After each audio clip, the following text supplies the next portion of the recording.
একযোগে কাশিমপুর ইউনিয়ন ভূমি অফিসের সব কর্মকর্তা কর্মচারীকে সাময়িক বরখাস্ত করেছে গাজীপুর জেলা প্রশাসন। দালাল দিয়ে সরকারি কাজ করানো সহ নানা অনিয়মের অভিযোগে এই সিদ্ধান্ত নেওয়া হয়েছে।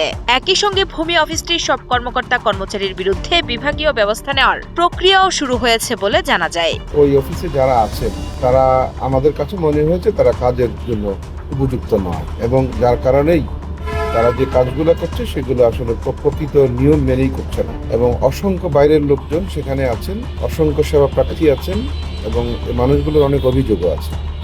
এই অভিযোগের ভিত্তিতে আমরা অনেকগুলো বিষয়ে কাগজপত্র কেসগুলো স্টাডি করলাম, পরীক্ষা নিরীক্ষা করলাম এবং তহসিলদার যিনি আছেন তার কাছে এগুলা ব্যাখ্যা চাইলাম, তিনি কোনো ব্যাখ্যা দিতে পারেননি। সোমবার সকালে কাশিমপুর ইউনিয়ন ভূমি অফিসে আকস্মিক পরিদর্শনে যান গাজীপুরের জেলা প্রশাসক নুরুল করিম ভুইয়া।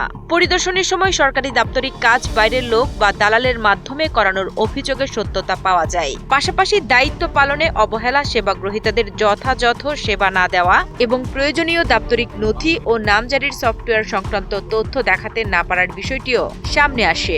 পরে ইউনিয়ন ভূমি উপসহকারী কর্মকর্তা মোহাম্মদ ওয়াজেদ আলী খান, অফিস সহায়ক মোহাম্মদ শফিকুল ইসলাম, মোহাম্মদ মোস্তফা কামাল এবং তাপস চন্দ্র শীলকে সাময়িক বরখাস্ত করা হয়। এ সময় ভূমি অফিসে সেবা নিতে আসা লোকজনও বিভিন্ন অনিয়ম ও ভোগান্তির অভিযোগ করেন। কাজের জন্য টাকা পয়সা লেনদেন চায়, তারপরে অনেকে আছে হয়রানি করে, অনেকদিন ঘোরায়। আমরা যারা সেবা নিতে আসছি আমাদের সেবাটা তারা সুষ্ঠুভাবে অনেক সময় দেয় না এই কারণে যে তারা নানান ধরনের তালবাহানা করে। জেলা প্রশাসক নুরুল করিম ভুইয়া জানান, অভিযোগের বিষয়ে ব্যাখ্যা চাওয়া হলে সংশ্লিষ্টরা সন্তোষজনক জবাব বা প্রয়োজনীয় কাগজপত্র দেখাতে পারেননি। তাই তাৎক্ষণিকভাবে 4 কর্মকর্তা কর্মচারীকে সাময়িক বরখাস্ত করা হয়েছে এবং বিভাগীয় ব্যবস্থা নেওয়ার প্রক্রিয়া শুরু হয়েছে।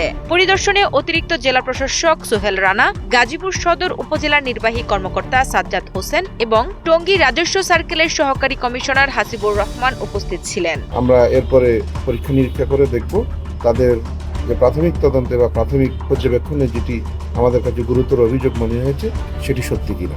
যদি সত্যি হয়ে থাকে আইন অনুযায়ী ব্যবস্থা হবে, যদি প্রতিষ্ঠিত না হয় তাহলে তিনি সরকারি আইন আছে সে অনুযায়ী নিষ্কৃতি পাবেন।